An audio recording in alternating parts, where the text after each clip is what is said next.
Good evening, televiewers. You are welcome to Prime Hour on My Media Prime. This day we are going to be looking at Back to School 2020-2021 academic year, looking at how affordable the services are rendered by the respective institutions at the primary and primary, secondary, and university levels is for our parents, with many persons increasingly complaining on the exploitative tendencies of most of the proprietors of some of these schools. We are going to be discussing this with panelists, two of amongst whom are already here. We have Tiku Felix, who is going to be coming in live from Boya. Good evening, Tiku Felix. We're glad to have you. Good evening, Mr. Liu, and good evening to the entire panel. It's my joy to be part of it. How is Boya today?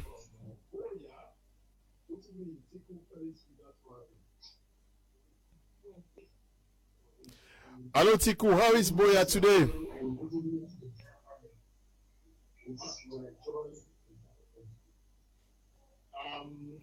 Okay, Ala, you have to stop. Boya is fine. Boya has been very cool. It has been raining all day, but thank God, not the storm has over. The storm is not as it used to be. We have just showers of rain, and Boya is fine. Okay, also with us in the studio here is Kevin Brenda, who is the Littoral Bureau Chief of the Guardian Post newspaper. Good evening, Brenda, and welcome. Thank you very much, Leonard. Thanks for having me. Good evening to all the televiewers out there. You've been missing for a while now. Yes, I have been very busy with the family. Yes, and you know, we had COVID-19, the scare. So we're taking precautions, and that's why I've been very scarce. But I am back. Okay, you are back. Kevin Brenda is here with us, and we are waiting the arrival of Elvis Tayong to join us in the studio alongside Apostle and Valentine Gua. We are going to start with you, Tiku. Felix, your first impressions with respect to the services rendered by our respective institutions, be they primary, secondary, and the university.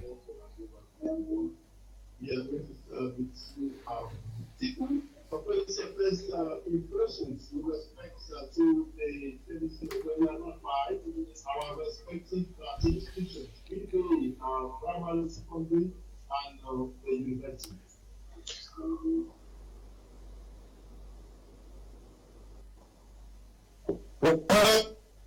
Something's wrong. What is happening that he has to first listen? In a war zone, and the security is not 100% sure. People are still skeptical, and we are waiting to see what becomes of the academic year. For now, we've not seen any security in place. Everything is still like everybody's in a doubt.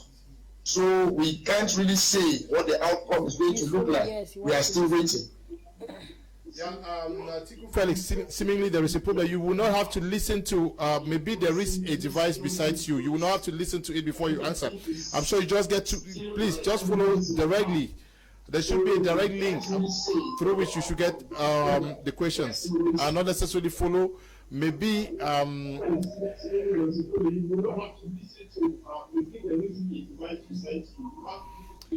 please, you have to cut Tiku Felix, Kevin Brenda, your first impressions as far as this is concerned. So far, Leonard, I've not really had, like a mother, I've not really had a problem with a school so far. Instead, the school where I sent my kids to, they actually reduced their fee, and it was such a joy to many parents out there that the proprietor thought it necessary for her to bring down the fees, I think by a quarter, which is something that is good. But from experiences from those who have been talking to some other parents, it is schools, English-speaking schools, because we know many students have moved from the northwest and the southwest, and are now in this town, Douala. Some of these students, they are finding it quite difficult because there are schools out there who are exploiting these parents who are ignorant. You know, when you come to a new town, you don't know how to go about things, so they exploit their ignorance and extort money from them. We also have those, even in public schools. I'm not just talking about private schools. In public schools, it is becoming really an issue. And I just wish that the Minister of Secondary Education could put in some laws, some strict laws, that any principal caught into taking bribery, you know, now this time around, if you're a new student, there is a special fee you pay to a principal before your registration fee, and that is really something that we must talk about and condemn. Yeah, but many persons are very worried about the fee structure in some of our schools. As we speak, you would want to imagine that there are schools that are asking for hundreds of thousands for yes. A student in Cameroon. Can an average parent afford such fee structures? If it is a private school, Leo, I don't have a problem with that. The parent, when you choose to go to a private school, you already know that you're going to pay money. It's a private business. They are doing it for business purposes. No matter what they tell you, that I want to give your children the best education, it comes with a fee. But in a government school, I'm telling you that we have parents who have spent 80,000 francs. I don't want to name the school here on air. 80,000 francs in the public school, taken by a principal, because the parents are coming now to register the child. Yes, that's the excuse they give. But that is not it. 80,000 francs is the money going to the principal's pocket, and then 40,000 francs is the school fee in the public school.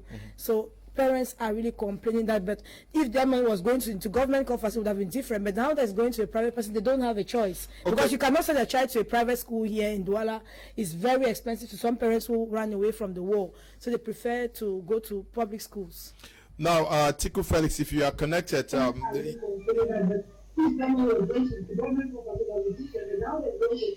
Felix, there is a problem, please. There is a problem. Don't know what is happening at your level. Can you tune your TV off, please? Now, Tiku Felix, if you are connected,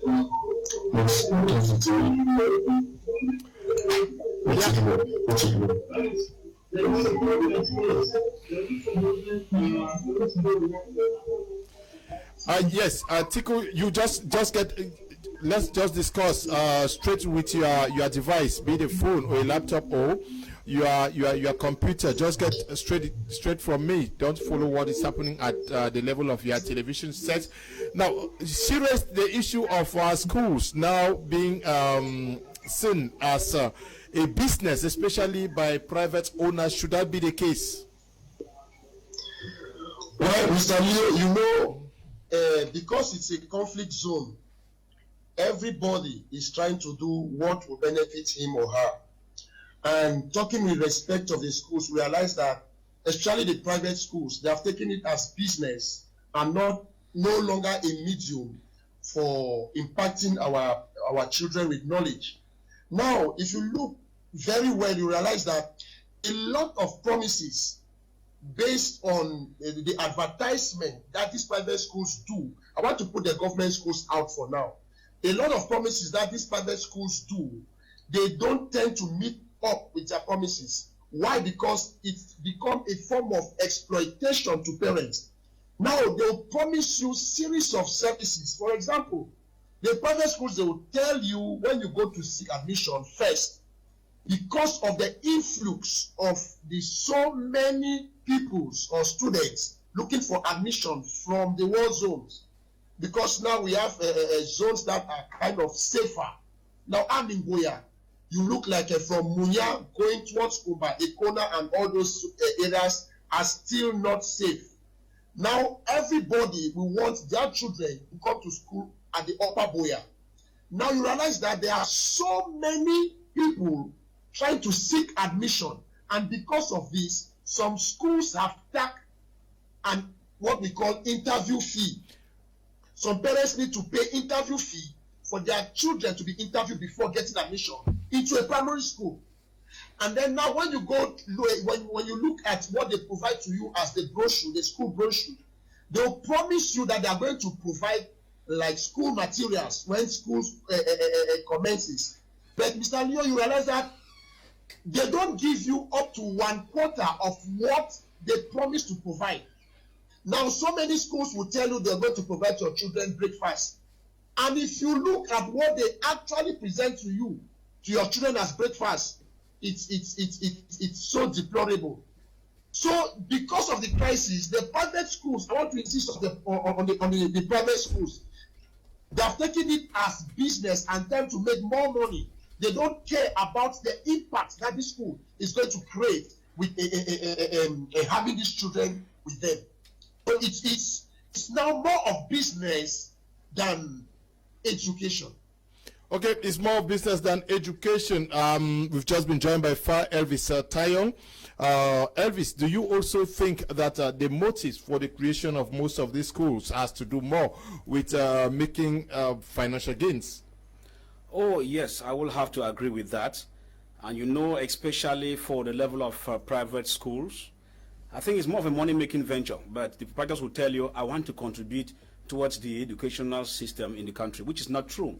The issue even becomes worse when it has to do with mission schools. Because I said earlier that when we have schools in the private sector, especially those of the mission, that the intention is to give privileges to people who could not afford to go to other schools, and yet the school fees themselves are sometimes alarming. You begin to ask the question, if you look at some of the mission schools themselves, the private school themselves, when you look at what is asked in terms of fee, and then you look at what is given in terms of the output, it becomes a question. That's why I said that in any case, if we're not, for example, in a kangaroo system, there should have been a government machinery that regulates all those schools, because a man opens his school, he invests money, is good, but he should also take into consideration the environment where people are. And most of the times, parents have been made to believe, because brainwash is also involved, where parents just have the philosophy that, okay, if I'm paying this field of study for 600,000 or for 700,000 francs, I am sure that this one will be much more better than the one for 300 or 200. And so because of this disparity that we find here, most of the times I was even worried when I went, like, for example, on the lay private schools, for example, I realized that the fees themselves for some of the schools vary from one school to another. For example, if you go to a Catholic or Presbyterian school, for example, that used to be in the Northwest region or the Southwest, you look at their fee, you compare to those that some of the schools have been transferred into Yaoundé and Douala and the rest, the fees are 2 times what it used to be. I begin to ask myself, are these persons really out to contribute in education, and at the same time they receive subvention from the state, which means that the state, with that kind of money, I don't even know how the system functions, because you still see them receiving subvention as if they want them to assist the teachers, but with this subvention, when they come in, what still happens? With the highest fee that you have in the lay private sector, with the subvention that comes in, the teachers still go chaffing. So at the end of it, there's no monitoring mechanism whether this is what should be done. But I think that in a nutshell, if we mean education, and we are looking at it at the perspective of a developing country that intends to emerge in any year, deemed necessary, whether true or not, then there should be a perfect monitoring mechanism that should tell you that, no, we have assessed your school. This team is coming from the Ministry of Education. From your school, we don't think this price will be okay. Now look at the issues now, especially for those who are vulnerable. When you look at the IDPs who have come into most of those areas, as I said, the shift is in paradigm. For example, if you go to Kumba, those who are in Nake, Bole, Kumukumu, Bombele, they have all come to Kumba. Now those who are in Kumba, most of them have moved to Boya. Now those who are in Boya, most of them have moved to Douala and Yaoundé. So you see the way the shift is going. So at the end of it, the government itself, away from all, this is the time, government is supposed to take advantage to put all of these schools to order, so you regulate the fee issue. Yeah, you are raising this issue of what I said already, the fee structure. We have schools with very exorbitant school fees, and you ask yourself whether they are teaching the same curriculum. Isn't it also the role of the government to seek a harmonization, that school fees shouldn't go beyond certain amounts? Because though you say it's private, but yes, are we saying that the private schools are for the rich only in Cameroon? I I actually stayed with the proprietor, and when I look at the taxes that she pays at the end of the month, I bet you the teachers will barely have up to 50,000 francs as salary. She pays taxes to government. Okay, schools? Schools, private schools. Okay. Taxes government, you have CMPS, you have bills, taxation, all of those things. We need to put them into consideration. That is why, to me, I look at the private school as a business. And the business, before talking about education, I look at it as a business. That's why when you're sending your child to a private school, you need to look well before you send your child to that private school. You need to look at the objective of the school. If it is, like, I would prefer to send my child to a private school that is faith-based. That's why people go to mission schools. So that I know that as they're working towards educating my child secularly, they're also looking at bringing up my child in a godly manner. And then Leo, I maintain my stand. I don't have anything about the private school people. They're making their business, and the government is also taking its own share from it. Then I'm more concerned about the schools that have braved the odds in the northwest region, Bamenda. Yeah, but I don't you also think that this school fee structure should be harmonized? At least should the there should government be say an that? amount that the government should say, no, this is too much, you need to stop it. You are right. There should be an amount that when you look at what the school is offering, that's looking at what the school is offering and the money that the school is pumping into as parents are pumping into as school fees. There should be something like a regulatory board that checks if what the parents are paying for, they are actually getting it back from the school. Because there are schools who ask for this amount of money. At the end of the day, they will say your child is eating spaghetti and this. We'll have fruits after meal and the rest. When you're paying fees, you look at the menu. It's very attractive, especially in boarding schools. But when that child goes to school, you ask the child, what did you eat on Monday? Rice and granola soup. What did you eat on Tuesday? Rice and soybean soup. What did you eat on Wednesday? You understand? That's the problem I have with some schools. If we could have people to check if what parents put into is actually what the children get at the end of the month, then that is good. But I keep saying it's a business. To me, a private school is a risk. That's how I see it. I just wanted to add that we're talking about exorbitant rates.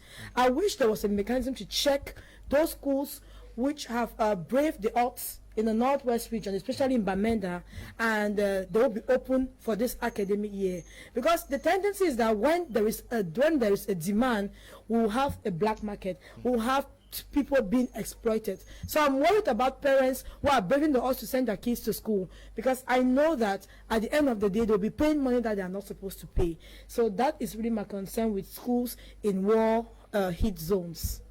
Okay. How do we understand the fact that some schools are collecting registration fees each year for students and pupils? That is, even all students are required to pay registration.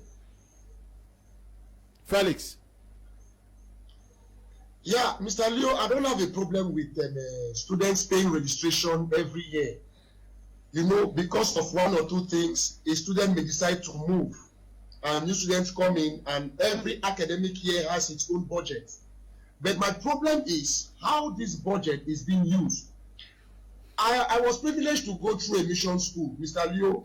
I want to say what the kind of education I had in the mission school is not the kind of education that children do have now. I want to think of the checks. I want to think of the caliber of staff, the caliber of people we had as teachers. We had people who took us as children based on their age and their expertise. But Mr. Leo, now it's different, completely different. We have young people who just get into this aspect of teaching just because they want to earn a living. And because the schools don't want to spend much money on the teachers, what do?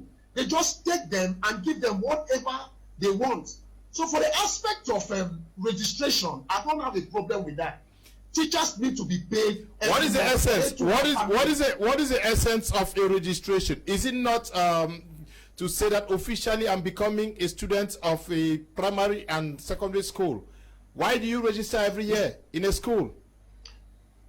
Beside that, now with the government school, the government school is different. But with the private school, I want to say, from the registration, that is where they get money to pay the staff, and that is where they get money to run the school.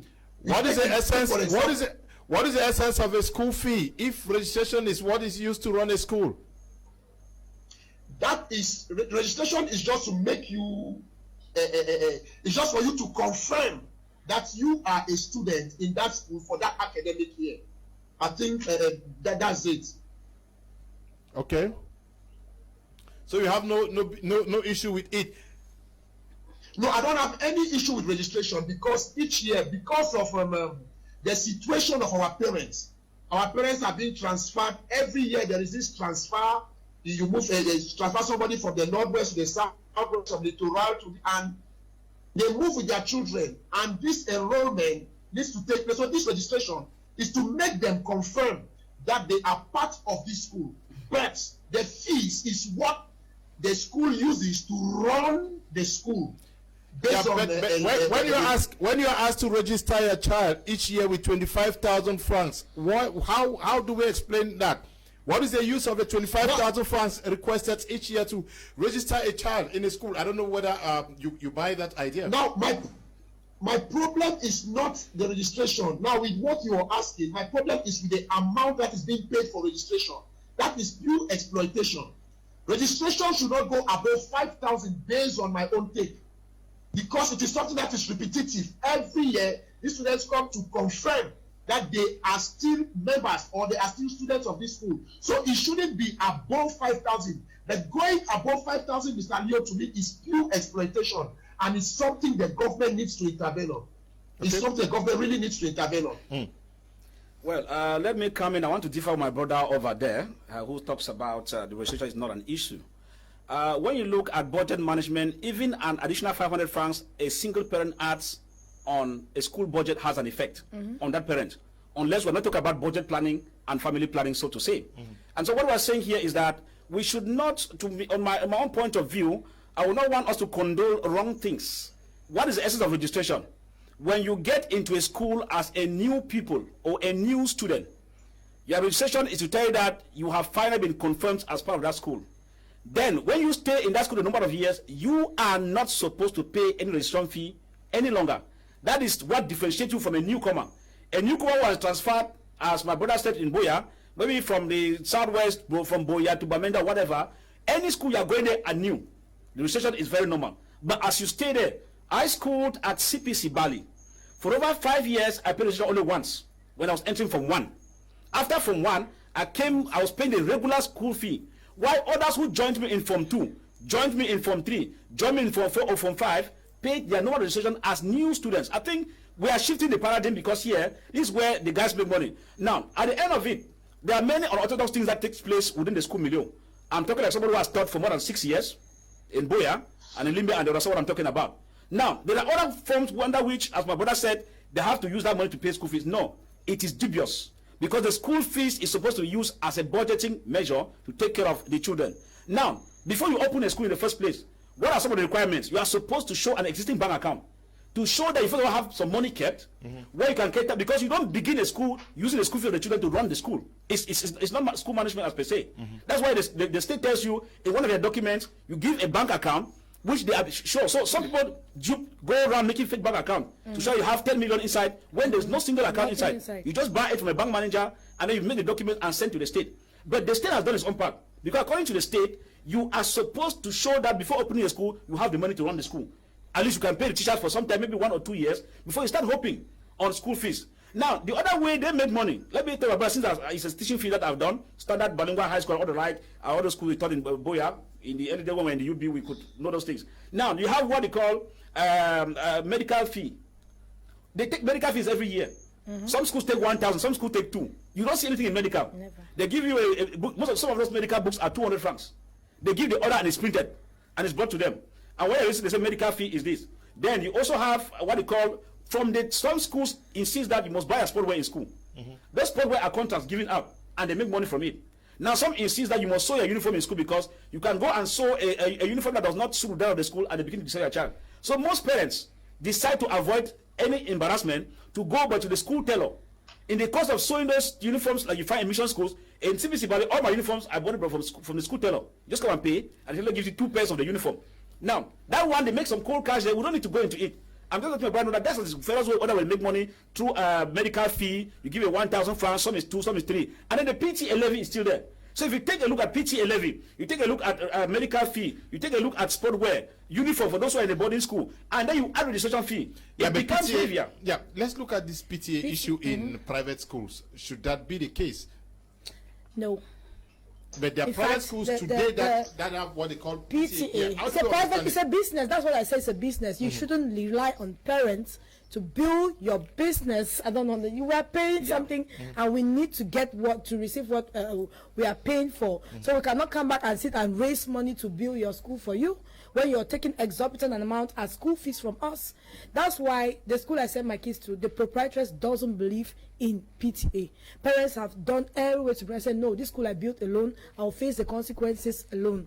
So that is how it is. I would just want to ask another annoying thing, how kids get exploited in school, Leo, is something, this thing about the computer fee.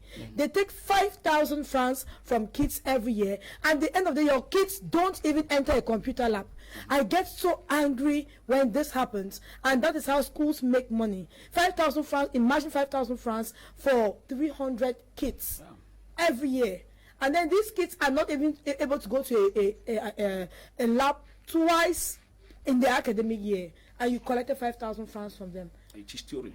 Yeah, but when we look at the fee structure, do you have the impression that proprietors just look around and then decide on how much our parents should pay to come to their school, or there is a mechanism that is used to ascertain how much fees has to be paid to a school?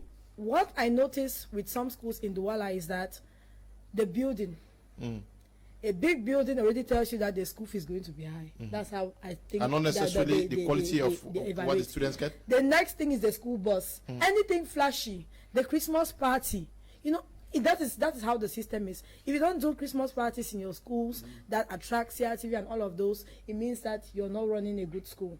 And that makes people now, you know that when you're coming to the school, the school fees will be around 300 to primary, I'm talking about primary, 300, 200 upwards. And that is how you judge they set their fee. Even if they build today and they get back they get back their capital plus the gains in years, they will keep collecting that money because that structure is already there. And to them, that is how that's how they determine the school fee. Others just copy. They just build and say, if my neighbor is collecting 200 and I have a larger classroom than them, I should collect 300 francs CFE. So I don't think there is anything that regulates them. It's just a business, like I said earlier. But should this be a business? Now let's look. Let me get back to you, Tiku Felix. We understand how much was paid for the Catholic schools in the past.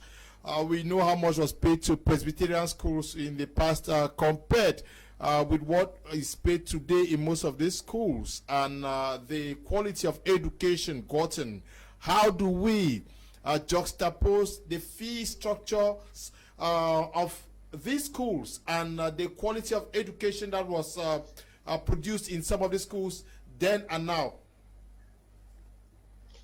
Yeah, Mr. Leo, just like my brother Far said, it's really regrettable to realize that there is no government mechanism put in place to actually regulate how the system or how these private and mission schools are being run. Like I said, Mr. Leo, I went through a Baptist mission school, and the fees that we were paying was 150,000 francs. I want to say the quality of food we had, the caliber of teachers we had, and what were being provided at that time was better, far better than what we are having now, with the school fees tripled or even more. Mr. Leo, I went through a boarding school. I want to tell you, my child cannot go through a boarding school. Why am I saying that? Because then you look like a Catholic school like Sase, a Baptist school like a BHS Boya.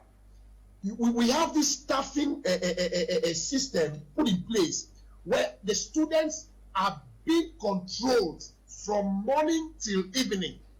We have who we call a discipline master. We have who we call the boarding master. We have who we call the bread master. But they are still there. They are still there now. We still have all of them now. Mr. Leo, what I'm saying, you look at the caliber of people that are being given this responsibility. It is there, but it's a camouflage. It's a big camouflage.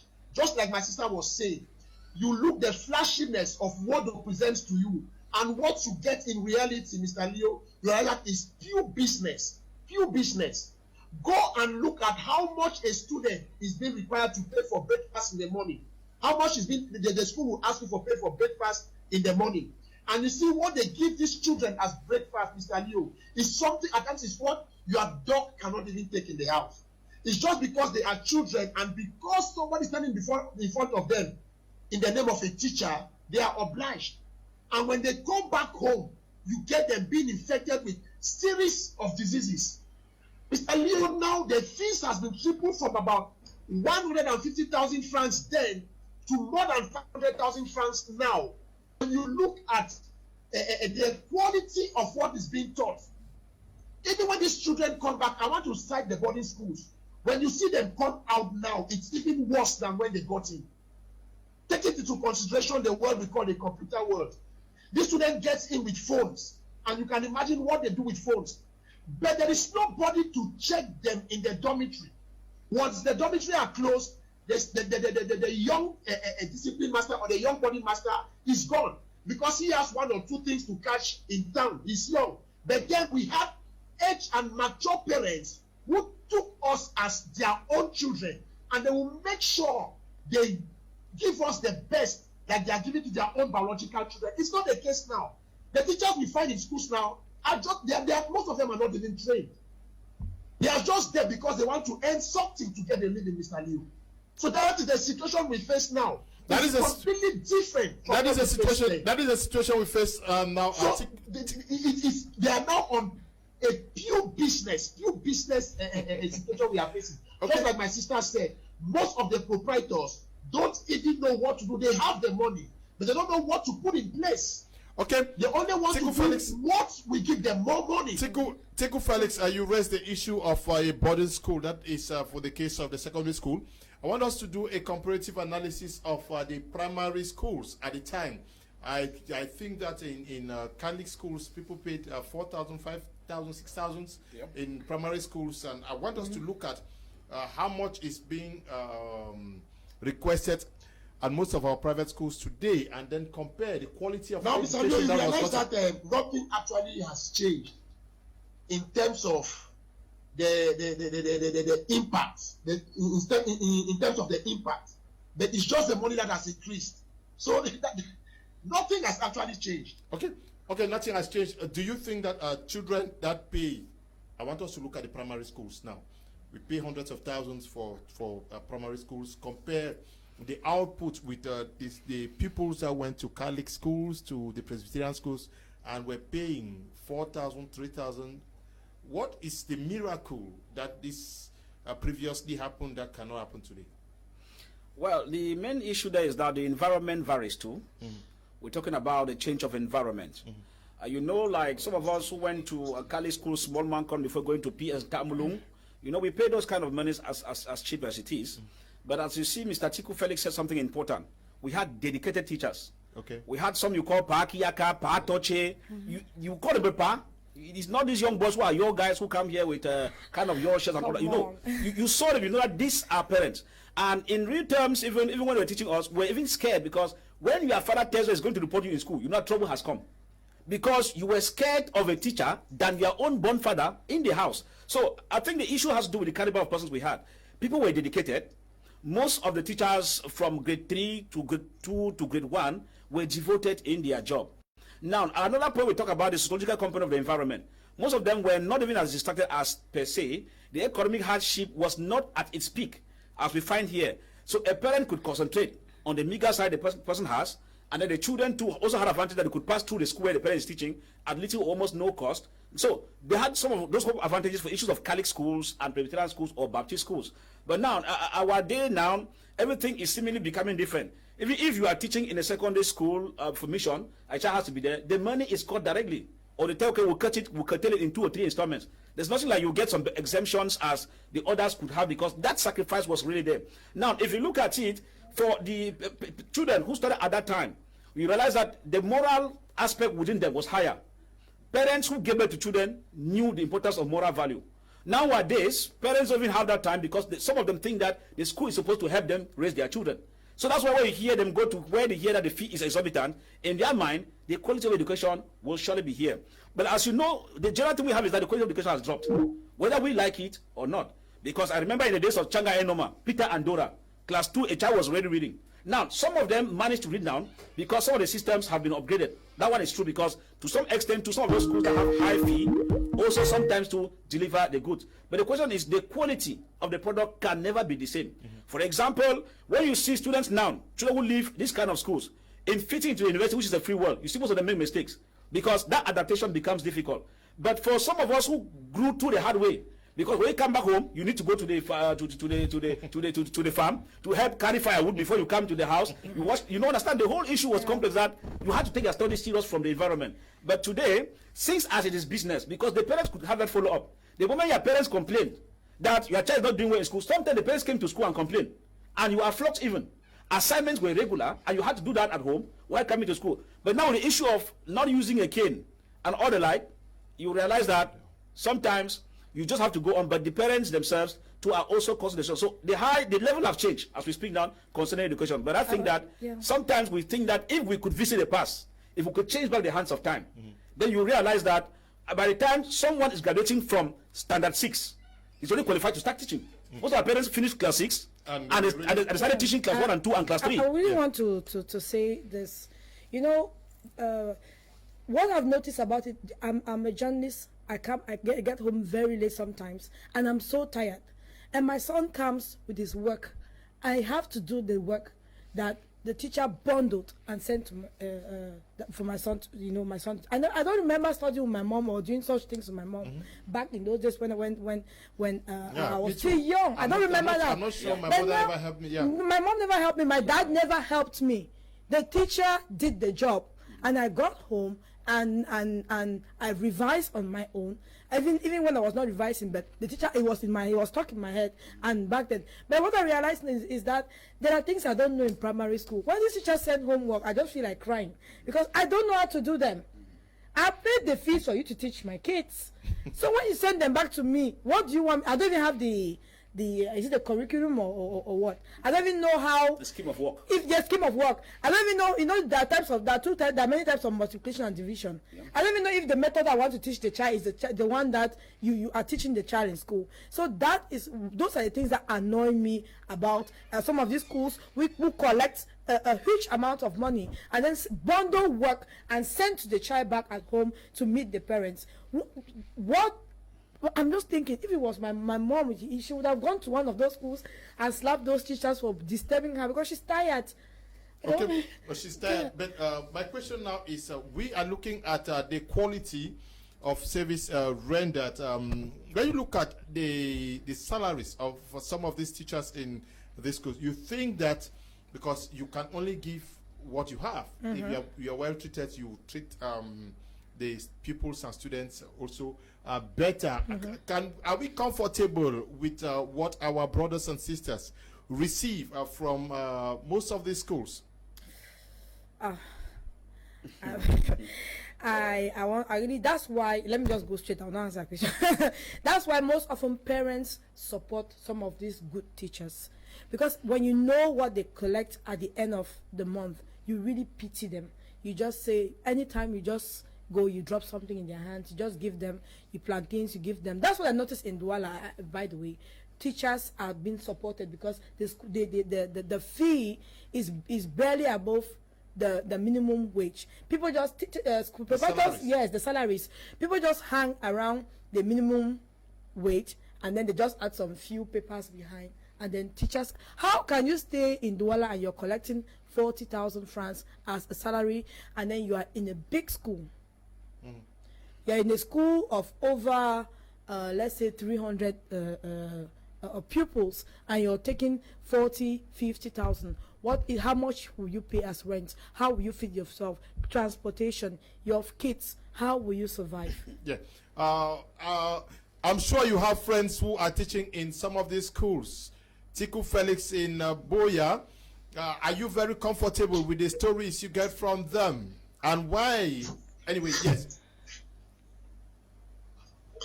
Yeah, Mr. Leo, remember we said this thing is purely business. And a good businessman will want to invest more in order to get much. Now, when you look at the salaries that they pay their staff, I just want to say it's something it's very, very regrettable.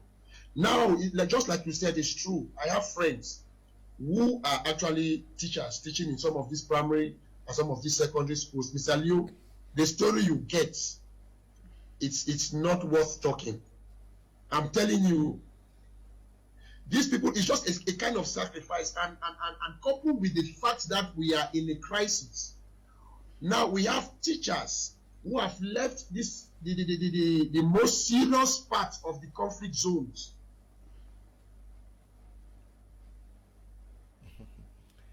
Okay, an issue there with the connection to the safe zones. Okay. And they are what to do. They pay their staff. They are even threatening to reduce these salaries because they know that there are so many out there who want to get anything to do this same job because they are IDPs. It's so funny, Mr. Leo. Yeah, it's funny. Fire Elvis Tayon, you have been a teacher in Boya, in some of the schools. What would account for such miserable amounts being paid to teachers? Is it that the schools are not making enough profits? And does that not defeat the purpose for the creation of these schools if all has to do with making maximum profit? The main issue is that it defeats the purpose. I taught about 23 periods for 25,000 francs. After 3 weeks, one of the teachers was teaching law and government and history from 1 to 2 left, and I was added some additional 7 periods, giving me 30 periods per week and 25,000 still. And after about 3 months, they added 2,000, and later on the salary was no longer regular. Now, what you realize here in the whole issue is that they have a mechanism. That's why I said that the whole issue boils down to the state. The state is a kangaroo system that has failed to do its duty the way it's supposed to do. It's supposed to be. Now, what do I say so? What are the proprietors doing? They have a system whereby you apply every year. That's what they do. Every year you have to apply. And what's the essence? The moment they are able to get cheap labor, and you who is in the system, you are not willing to succumb, or you start complaining about salaries, and they foresee that you might give them headache. But when you apply, they don't pick your application form, and they pick but those who are coming new. Because for those who are coming new, they can take a 20,000 francs, a 30, or a 40,000 francs happily. So in this case, you realize that even when they take this amount of money, they begin, and when they realize that the 40,000 is not making them to earn a living, they start doing unorthodox things. That's why some teachers will have to sell marks because they need to live. Others will need to print books. Instead of giving notes in classes, they make textbooks overnight and come and sell to the children to buy by force and earn marks. So you see, these are some of the things that have pushed most of the teachers to enter into unorthodox things within the school milieu. If you come to Douala, just like what Mr. Tiku Felix said earlier, it becomes normal. Where the labor is queuing and becoming choked up, it plays to the advantage of the proprietors, who now sit. Because what I'm saying is that the government has an error. You are supposed to regulate, because what is the essence of subvention to a school? The essence is to help beef up the management of the school in terms of salaries and any other running cost. So if you give subvention, 10 million to some schools receive 5, some receive 7 million. I don't come to ensure that the subvention is put in place. It becomes a worry. We start asking, where are the education inspectors in those days? Who will visit the school, discuss with teachers without the headmaster or the principal knowing? How is your condition? How much are you earning? And what's the situation? Then they come back to tell the proprietor that this is what you're supposed to do, and they give him an ultimatum. But these things have all vamoosed because before those from labor come to those schools, the principals are aware. As they come, the proprietors just give them huge envelopes. and they dash back into the offices. Before the education officers come, you don't have a toilet, you don't have enough space in your school and all the like. By the time they are coming, their envelope has been placed. As they pick up the envelope and go, the whole thing remains in a kangaroo confused system. That is why we can blow grammar from now to tomorrow. The system is porous, and most teachers there, I have one friend who teaches here in Douala. We once taught in Boya, and I asked him what, so they said no. Boya's not giving, he has come to, now I asked him, so how is it? He is teaching in a school of more than 2,500 pupils, and in that school where he is teaching, the school fees is 92,000 for those who are old, and 110,000 for those who are coming new. More than 2,000 students, pupils. Don't look at that rate. There are schools that are above 150,000 francs. Imagine how much they make. It's a permanent structure. And this guy is on a 40,000. I asked him, how do you survive? And he tells me that he has now to organize free classes. How does he survive? Unorthodox means comes in. He organizes private classes, which means he teaches less in terms of effectiveness with a normal school milieu, so that the children who cannot meet their parents, he discusses with the children. They tell the parents, and the parents co-opt him to teach them privately in another area out of the school milieu. So by the moment he's finishing teaching at 2:30 or so, he's planning to pick up another afternoon classes from 3 to about 5. That's where he makes the money. And then others have taken him over the weekend to teach in their houses. What is happening? His concentration in the normal school program is not moving because the amount of money he receives does not permit him to put in place that quality of job at that place. But you know what happens? It does not bother the proprietor because all in all, he sees him physically present, even if the output is not there. Okay. So who bears the cost? I want us to react to a typical of some of these schools. We'll give the details on what the school fee is. 334,000 francs.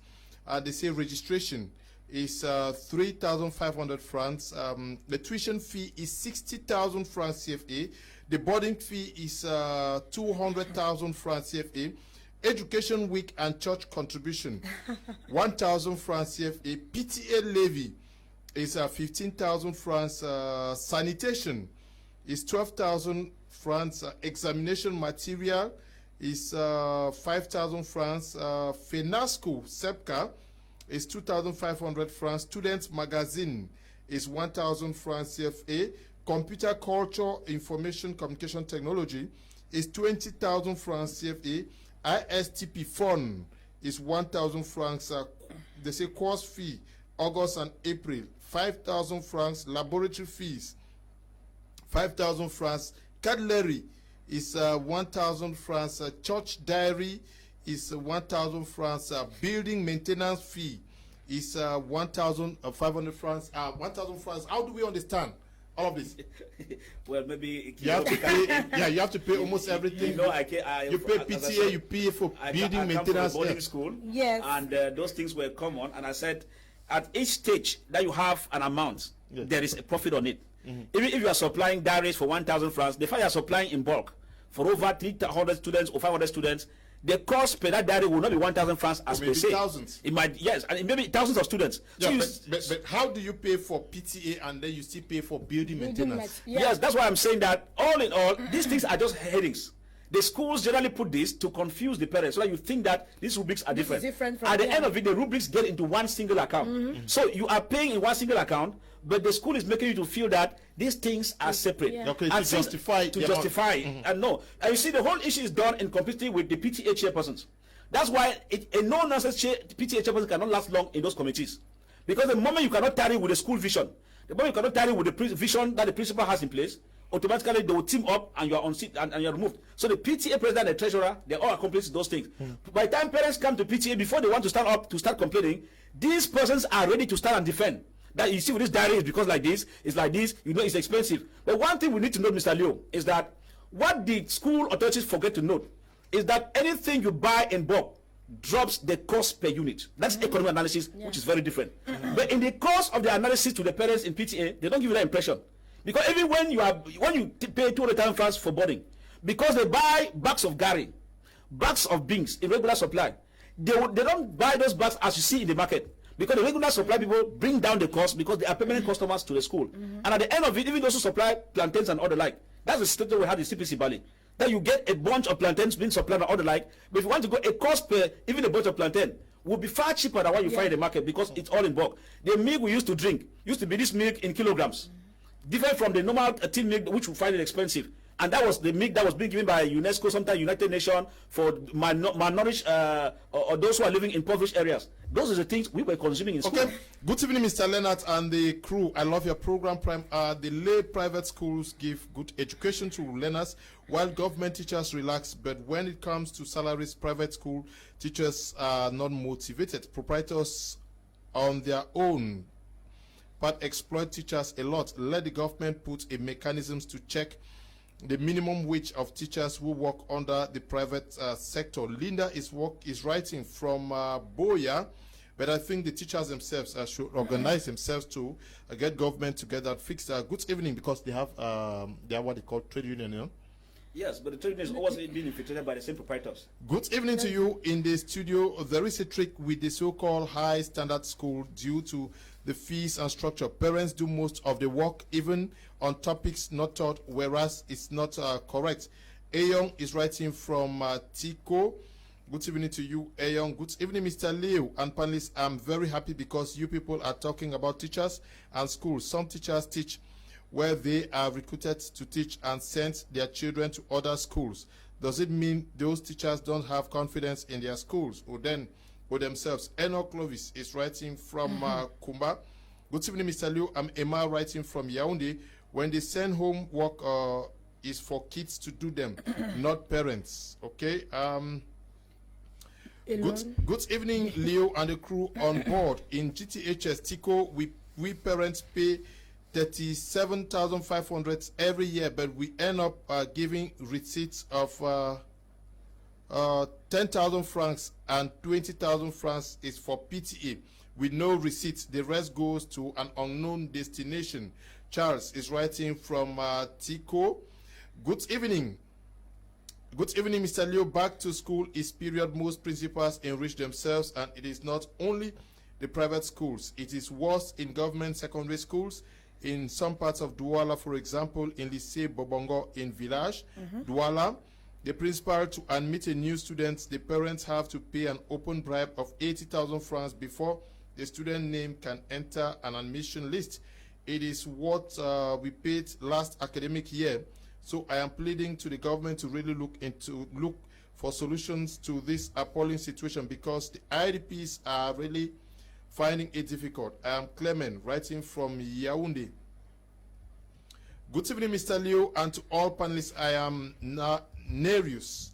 My worry is the PTA paid to government schools, how they are managed. Take a school like Bilingual Grammar School Moliko, where they have all government teachers and structures, but continue taking PTA. Neris is writing from Limbe. Neris, I'm sure there are structures that have been put up at Bilingual Grammar School, Moliko Boya, by PTA. Same for GBHS, Limbe. The truth is that the government has turned Cameroon into a jungle. No matter what a business, private school owner does, those in power don't care.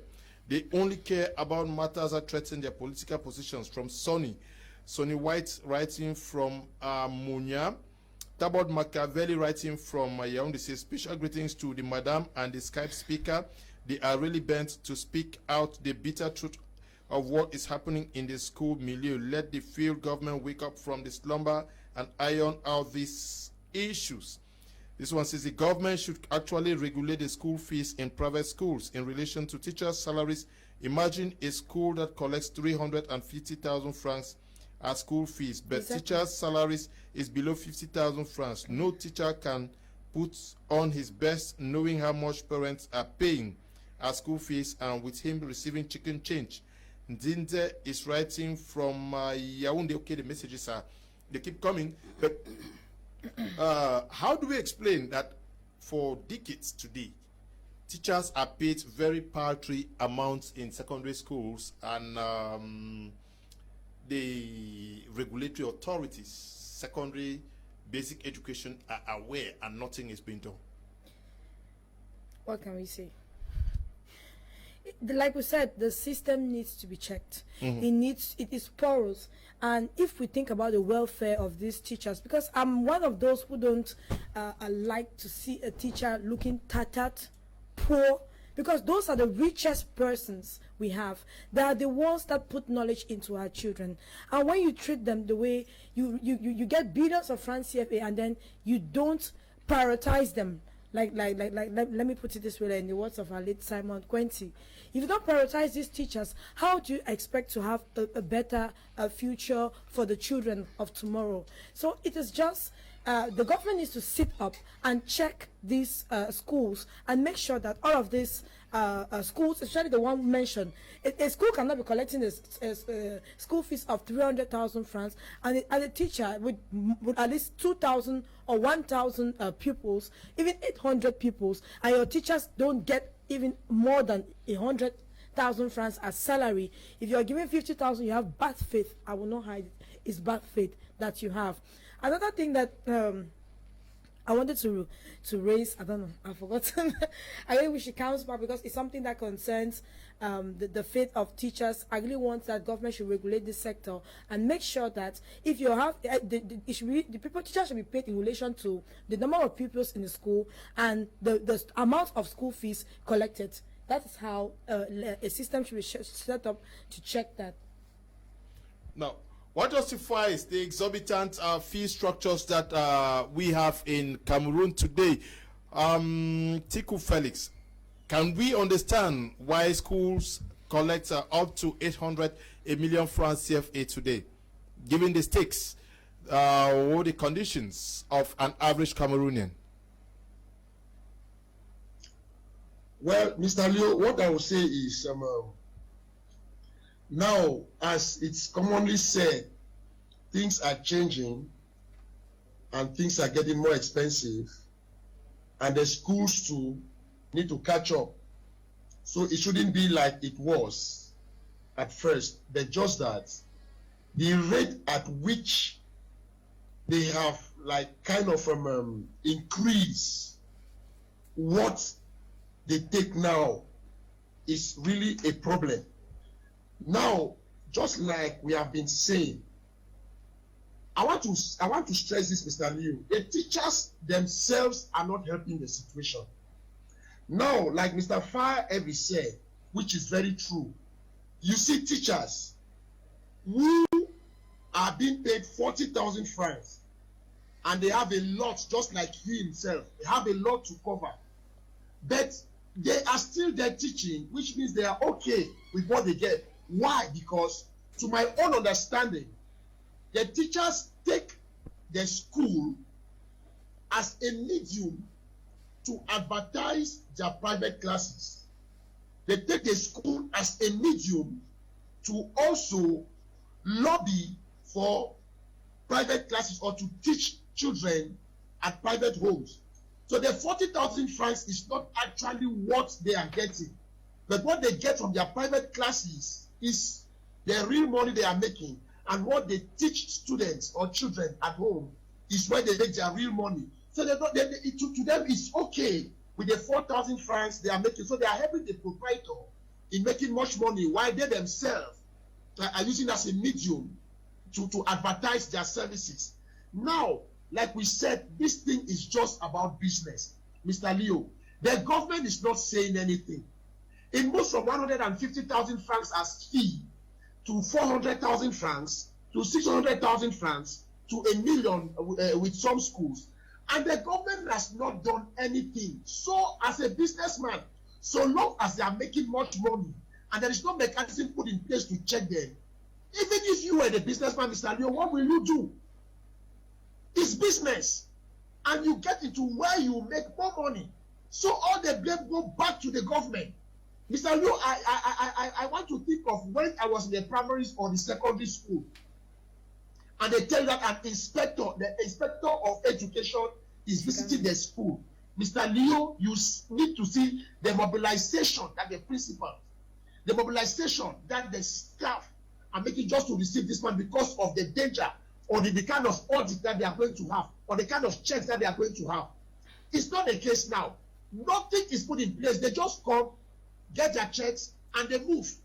What they are supposed to do, they don't do. And it's business. So what do the private or the mission school do? They keep it increasing the fees because there is nothing to check them, and life goes on while the parents pay the price. How comfortable are you? Tiku Felix, how comfortable are you when we talk about the education of our children and all you talk is business? Mr. Leo, now when we get from this, the quality of the staff today, when we get to the checks, when we get to the school hygiene, Mr. Leo, when your child comes back from home and speaks, when you go through what your children learned in school, I don't know how many times I have seen the wrong things being marked in my children's book. I want to pity those who are not kind of the parents in the village who cannot check their children or check what they are actually being taught. Like even Brenda. I don't have the time. I don't have the time. You see what they actually get, Mr. Leo. It's so terrible. Okay. It's so terrible. It's so discouraging. Yeah, it's pathetic. For Elvis Tayon, the situation, many persons are indicating that in government schools, it's also not easy with them, especially with getting admission as new students in most of the schools in Yaoundé and Douala. Yeah, you know, we spoke sometimes at the government bilingual high school, Fumbot. That thing became very alarming, where even the IDPs who arrived there were forced to pay 50,000 francs and above. And you see, it's a call for concern now.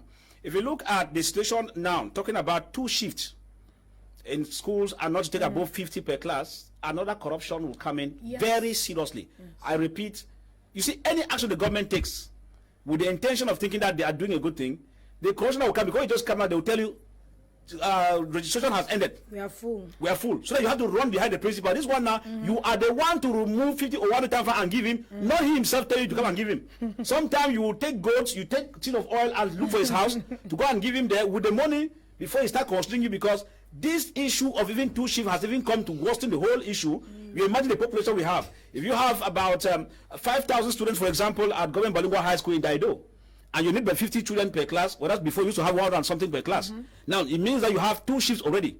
And the 2 shifts requires extra teachers, because those who are teaching in the morning shift will not easily fit in the evening shift without an additional incentive or so. So it becomes very complex. But what I'm saying here is that why the situation of the government school is becoming precarious. My worry is not because the system is precarious, because it's first of all a collapsing system. So it is already doing in the kangaroo system. We could manage that. We could see it the way it is. We should take it as it is. But we think that on the side of the private or mission schools, for example, who are supposed to incarnate God's moral tendency, that is where my worry comes in. That a man teaching in a mission school on side of 70,000 francs, he has a wife, he has children, and the money is not even regular. At the same time, you are curtailing it, 50% gone, sometimes 25% gone. When the clergies also have not been touched a dime, instead you see them growing fatter. All their castles are no longer fitting well on their stomach because of good living. It means that something is wrong. That's why I have a problem, because if we're talking about schools, because government has failed, the mission is supposed to uplift. We are supposed to see teachers who teach in mission schools happily. We are supposed to hear that in mission schools, a teacher is making it, is running a business, he's growing, he's prospering. But what is the situation? I have most of my colleagues, a decent car, because these enabling environments help you to give your output the best. You cannot tell me that you are in Douala, you get them in Bonaberi, as people are queuing on the road, waiting for a bike, a data rain has fallen, you two are there. You climb on a bike, they join with somebody because you cannot pay, you cannot hire a single bike to take you to school. They join you with your student. They join with your student. And then mud is splashes on your, you have to be in school the whole day. You can see. So I say that my worry is that if mission schools were able to uphold this integrity of teachers as to be equal to that of the clergy, it would have been good. On the contrary, the clergy themselves have hijacked schools in the mission aspect so that they live well. I have literally of those issues. If a security guard in PSS Mancon can steal because of hunger, you can imagine. Me and you here, we could say we thank God, but not everybody has what it takes to survive. You go to the mission, even the Baptist schools and all the like, some teachers will teach after 2 years, they are moving to another area. But there are many who are in schools, and when they teach, they try to go in for concourse. It's a call for concern. How can you say he's told because of anger? Hunger, not anger. Okay, because I have the evidence of it, yeah. Okay. I was beaten by the students. When the students called him, almost, it was only timely intervention. Many things have gone wrong. They're watching me, they know what I'm talking about. I would like to ask, that's just the case we have amongst many others. It's a matter of concern. You know, when you look at some of these schools who actually exploit money from parents, I'll call it extortion, because what they give out, what they ask from parents is not what they give out by the end of the day.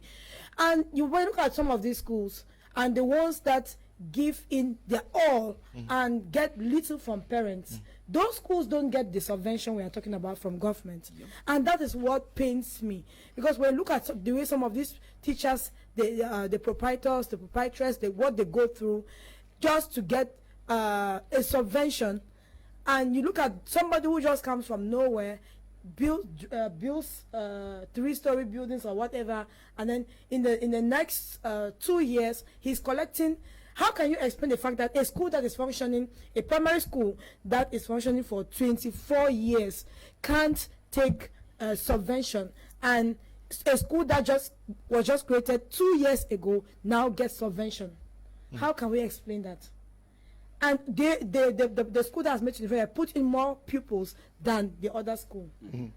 How do we explain that? How do we support these schools? Okay, how do we support these schools? But my question is, if the trend were to continue the way we see it going across the nation, where is the position of the poor parents as far as educating their students are concerned, or their children? It's I don't know, it's going to be tough, really tough. If government does not come in, we'll have many children who will be staying at home. I won't lie to you, there are some people who say just wait for this year, I will say next year. We'll have many parents going around begging to see if they can have people to sponsor their children. We'll have many children who will be sent out of schools by second term because they have not been able to complete their fees. People will just be able to pay registration and maybe first installment, and then second term a child will be coming back home every day for 2 to 3 weeks, will miss studies because their parents can't raise complete the fees, and that is how we'll distort the academic year. You need to see when you're going around the second term, you see how children just close and move around. They have been sent away from home, they have been sent away from school, and they just loiter because their parents can't afford it. And that's the station that we'll have for those who will be going. They'll be chased out of school almost every day. And you know, private schools don't joke when it comes to school fees. Yeah, but they don't joke when it comes to school fees because they badly need the money. How do we understand that the persons that are charged with the responsibilities of teaching these children, because without good students, their school is nowhere. Without good teachers. Yes.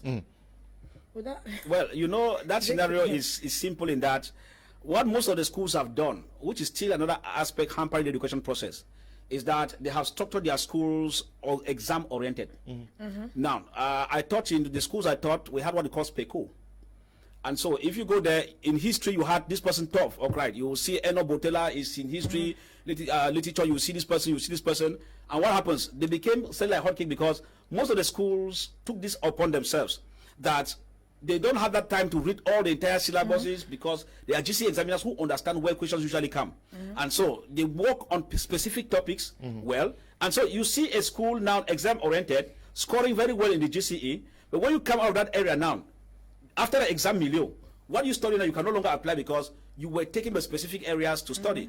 And the school is more concerned. Why? Because to the school, if he puts in 100 students and about 85 are making the GCE, it becomes what they will use for campaign for the next academic year.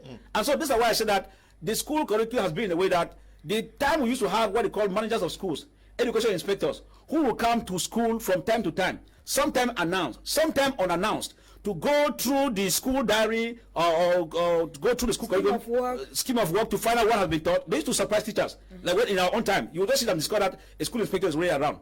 And it takes what we call the cahier de text, the book where you fit in your scheme of work. Every day when you teach, you jot what you have put in. They go through. Actually, they call the teacher, who is the physics teacher here. Please, why did you skip this topic and move to this one? Because they are experts. They are pedagogic inspector in the respective subjects. And so by the time they do that 2 or 3 times and sanction the schools, you see that the school will leave the exam-oriented system and come on to follow the whole system. So these things are already playing on the value. That's why you'll find a PhD holder not being able to speak English well nowadays. You find a master's degree student not being able to express his or herself well. Why? Because they now have the certificate. PhD holder has a PhD. But when you start with a PhD holder, you start asking, well, did he really study in a normal school? But you won't blame him because these systems have been metamorphosized from time immemorial, and because of the lack of checks and balances, they will now become part and parcel of the normal educational system, which is too bad. The government of Cameroon should increase the subventions that she usually gives to lay private schools so as to enable the schools reduce their outrageous, ludicrous, and unaffordable amounts poor parents plagued by the poor economic orientation, the socio-political upheavals in the whole country, and especially in the two Anglophone regions. The government of Cameroon really has to do something to enable the welfare of teachers and students in this academic and other upcoming academic year. Akombo Maximilian Fu, writing from Fiango in Kumba. Good evening, Mr. Liu. Mr. Fatayong and the rest are talking about the payment of teachers. We have to put primary school teachers into consideration first. Why? These are the teachers who lead a single class every day and every week, and you know what it means to impact knowledge on to children. Chikwen Barnabas is writing from Bafmeng. Okay, Mr. Liu, all private schools are money-making institutions. More grace to you. Fa Nunga Francis writing from Newtown, Barombi. Okay. Good evening, Mr. Liu. I am Goma from Limbe. Are you on WhatsApp? Yes, I am on WhatsApp. Good evening. The government in Cameroon has defined a teacher as those whom are trained by the government. Lay private teachers are victims to the laxity of the government and are being exploited by proprietors. Lay private proprietors are exploiting the weakness of the government to maltreat the teachers. Leo, my worry is that the government of Cameroon has allowed proprietors to champion teachers' trade union. From Ebwe Napoleon, writing from Mutengen. A good evening to you, Napoleon.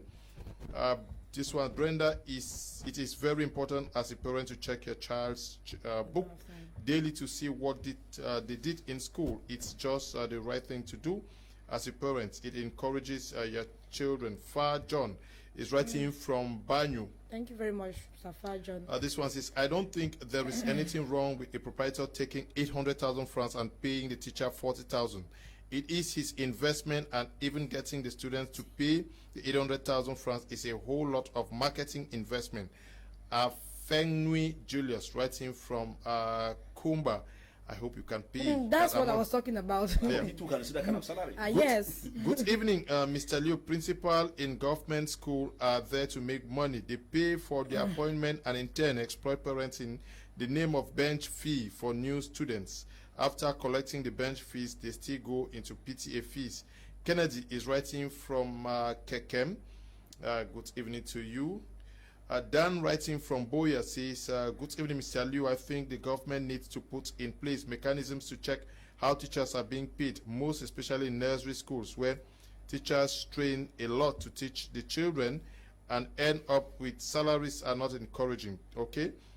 Good evening to you, Daniel. Good evening, Mr. Liu. I'm Kum Kenneth from Yaoundé. With the increasing population in the urban centers, due to instability in the English regions, many people have turned to realize that investing into the construction of schools is very profitable. Because of this, parents suffer from overtaxation since those private schools are out to maximize their profits. One aspect, I'm sure you are a parent, Tiku Felix, is some persons have written complaining about the constant change in the book list of the children. Do you think there is something that is not right in that direction, that book lists are imposed and are considered according to who pays highest for the book to appear in the book list? Yeah, Mr. Leo, what I would say is this one is a kind of mafia that's going on. Just like Mr. Fass says, it's a kangaroo system. Now, I want to say, what is the criteria for selecting the books that the children are going to use for an academic year, and for what duration should this book be used before a new consignment or a new syllabus or new books will be used for the other academic year. Now, citing our own situation, I want to say, when I was in the primary school, Mr. Leo, till I left, I know of one book that class 7 used for the 7 years that I was in the primary school. And even after I left, I'm sure they still use those same books for another 7 years. It took a very long time because before the set of books to be used were changed. Now it's just business all along.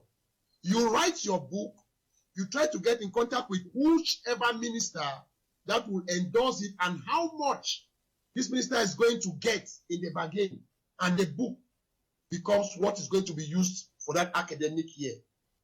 There is no mechanism put in place, and there is no law, there is nothing put in place, Mr. Leo, as to which books are going to be used for which duration. So we use this particular book next year, and the biggest bidder that can meet the minister and bid for his own book to be used the next year wins. And the books are changed. And who suffers? We, the parents, suffer. So that is what the system has become, Mr. Leo. It's so pathetic if you want to look into it.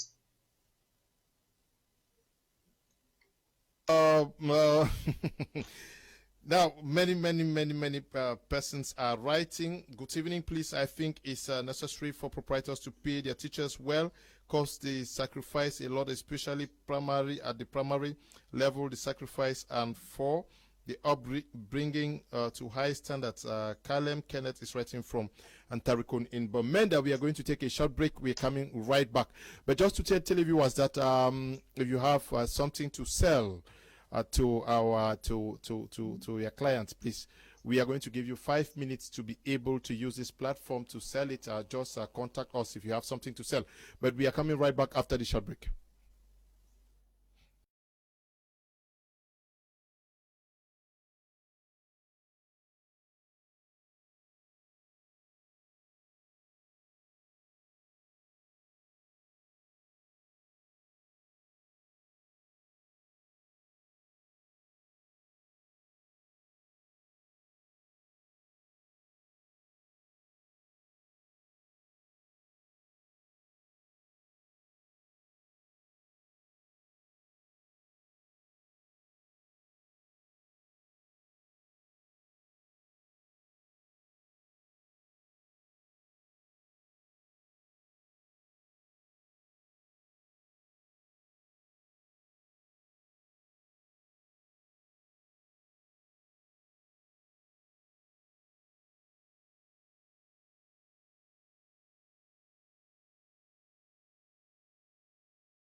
who did the issues of the Evans primary school books, Changa Enoma, Peter and John, Peter and Dora, and all the like. You know, times change, but the main thing we saw is that you had to, those books existed for about 7 to 10 years. You allow a particular generation to go through, because when the generation gets into another stage, the dynamics in social life changes and you need to adapt. That one was very normal. But now the frequent changes where books come into book lists, after 1 year or 2 years they are changed, I think is what instead helps to kill the system. And that's why I said that what kills us more is the aspect of corruption. That is at the center. Now, he who can bribe more and he who has better connection can influence the book of A to be removed for its own to be replaced. And there are always booties arranged on that. What percentage do I have if this book has to sell? You know, it's a whole business that if you are getting to a book to get into the book list, you already know you can make a profit of about 10 or 15 million, because thousands of students will be able to buy that same particular kind of book. So what we have here is the fact that we have a book commission put in place, supervised by the Ministry of Secondary Education. But now the question is, why do they move into the aspect of this frequency or the frequent change of the books? It still boils down to the fact that we have decided to put politics into everything we do. And that's why I realize that he who has the money, he who has the political power, has the will. Though he's an academician, he has the will to fit in. Now the worst aspect in it is that some persons who are just business people inclined and who are political gurus go behind to influence the books of others when they are not even the authors of the books. Because I just need to move to you. I've written this book on history for Form 4 and 5. I think that just see how it goes through. And the person just goes through and tells you, now it's okay. What's my own business? You say this is it. Okay. You see, he makes moves to Yaoundé and he comes back before you know it. The next academy, your book is on the book list and you are sharing the book. So I think that in a nutshell, it's not a very healthy thing we should be able to say here. It is disgusting because it helps to distort the academic system. And the worst of it is that it weighs more on the parents. I am very sorry that education now in Cameroon has become very costly, more than 10 times costly than what you would have had some 20, 25 or 30 years ago. Because I remember the books I entered to use are the books that my elder brothers used. So when he finished, he only kept the books. When I entered class 5, I took up the books. When I finished, I left with my juniors who also came in. But you cannot have the situation now because even the fragility of the books becomes a worry. So people hurry into it and they do poor quality work. There are books that you start using before you know the pages are coming out one by each. So it becomes a problem. But I think that all of it, the quality of the books, the frequent change of the books, tells you that it is a weakness on the educational system that we need to hit hard on it. Okay. But at the end of it, I am afraid that we might be singing songs while those who are watching us will still carry the same mechanism. But also the message has passed. Okay. Like I heard one panelist say teachers should group themselves. I tell you, I have been a teacher before. One time we took our proprietress to the labor office for the intervention. She bribed them and came back to tell us that we cannot fight her legally because we are poor and that anybody who is not satisfied with the treatment given to us should leave, and that there are many out there looking for what we are not happy with. Unfortunately, the HM and the proprietress claim to be a pastor and theologist. Sonny is writing from Muya. Good evening, Mr. Liu. It's Dennis from Kumba. I'm enjoying the program. Thank you, Sonny. Good evening, Liu. A great topic and wonderful panelists you've got there. My worry is about teachers in Tiko who are fleeing to Douala and other towns because majority of their students are children of abandoned CDC workers, and of course, the reason is traceable. Mola Andrew is writing from Tiko. Good evening, Mola. Good evening, Mr. Kum and other panelists. Permit me thank Mr. Fa Elvis for his mastery on the subject. He really understood what is going on in most of the mission schools. I want your people to know that religious leaders care mostly about themselves. They fail to uphold the mission of the church, and it is not only in schools that they care less about the teachers, even in other sectors owned by the mission hospital. Edwin is writing from Mutangene. Greetings to the panelists in the house. Thank you, Mr. Elvis. They're telling the truth. I pity parents who don't check or follow their children back at home, especially, okay? Education is not allowed in the hands of the teachers alone. Parents have 45% role to play in the education. Again, thank the Skype speaker, Mr. Zezem is writing from... I'm very intelligent. My mother didn't check my work. My father didn't check my work. Good evening, Mr. Liu and the panelists. A very enriching program permits me contribute on the aspect of homework. I think before giving homework to people, the children must have been taught well, but that's not the case, because you notice that when a child comes to see us parents to assist them to do the homework, at times the approach the parents use is different from the method the teacher used. At the end, the child becomes more confused. So teachers, especially primary school, should make sure they teach well, such that the children can independently do their homework. Patrick is writing from Bamenda. Hello, Mr. Liu. It's Mary from Tiku. Some schools collect huge sums of money and employ less qualified teachers to minimize cost. Okay, good evening to you all in the studio. I must admit your program is awesome. Societal innovation has detached the true goal of schooling. Etuga is writing from Muya. Emil writing from Jutin says, good evening, Mr. Liu. Your panel sweets plenty and great. The Kangaroo Man and Kiven Brenda for me. Okay, they've gotten your greetings. People raising the issue of the quality of the teachers themselves. Is that a problem? Because when you take huge amounts as school fees, the parents would expect that the quality of the guys that you are taking to train these children, so students, should be top-notch. I think that in some of the schools that I've noticed in Douala, teachers sit through an examination. They take a week to screen these teachers. They sit through an examination and they are selected. Okay. That is how I say it. But in some cases, people employ relatives who haven't gone to any training school, who are still trying to learn. People employ their neighbors who are stranded. That's when we talk about cheap labor. And I think sometimes they do it because they just want to help these persons who are jobless. Somebody who studied maybe geography and then hasn't gone to higher ENS, is sitting back at home, doesn't have a job. The family just say, come and teach in my school. And then you go to the school and start teaching.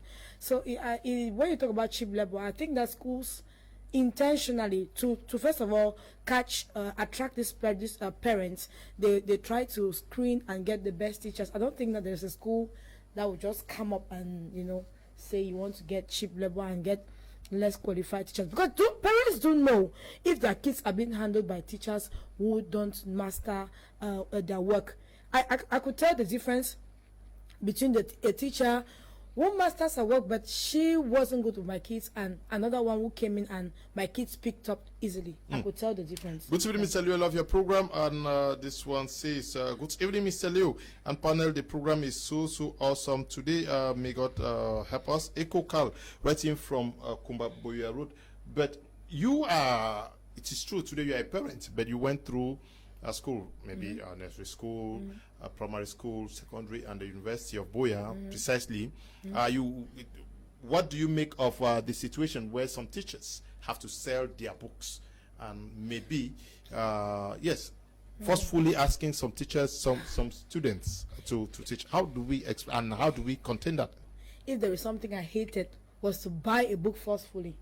And I was so naughty that I would not tell my parents that there is a teacher forcing me to buy a book. My father was trying to get from my friends or what, because I was that stubborn kind of person. I'll ask, but if this your book is a book that it's a good book, why didn't it come from maybe, let's say, the principal? Why wasn't it directed from the Ministry of Education for us to have your book? When did it come? Why are you forcing? Because some of these teachers, they make it like, if you don't buy my books, I will not give you mask. If you don't, and I will not buy it, don't give me the mask. Well, I will not buy it. That's one of the things I used to hate so much back in school. Teachers who just want to make money. It reminds me of those who used to fry chips and sweet potatoes and bring to class and force us in primary school to buy, and then it was like, if you don't buy my chips, I will not give you good marks. I hate that. I just hate. Okay, you hate that. Tiku Felix, you are a parent observing what is happening out there in Boya, but certainly out of Boya. But we are talking about extortion, exploitation of parents by some proprietors, because it's not all, there are some who are doing the job according to our findings, because we went through some schools here in Douala. But the question I'm asking you is, what do you make of the investments on other aspects that accompany the teaching of our students across Cameroon? I'm talking about investments in aspects like laboratory, amongst others. Playground, for example. Mr. Leo, can you come again? I told you earlier on not to follow your TV, to turn down the volume of that TV. I'm asking that, what do you make of the investments done by proprietors of our schools in aspects like laboratories, playgrounds, other facilities that accompany the learning process of students and pupils? Well, based on my own take, I realize that for the private schools, some are really trying, but not up to 20% of the private schools we have, because you go now to most of the schools, you see just the building, and there are no playgrounds. And even the kind of playgrounds you see, they can't be used. So it's just a kind of a camouflage. It's just a kind of a camouflage.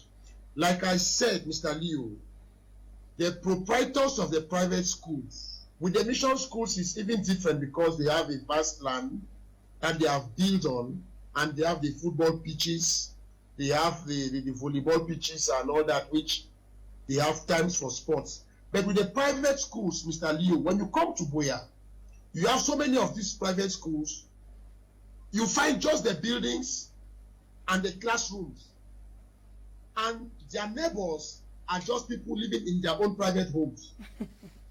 The environment alone is not conducive for learning. So there is very little put in as investment for the learning of this from these private institutions. Very little put in. Okay, you think that very little is put in?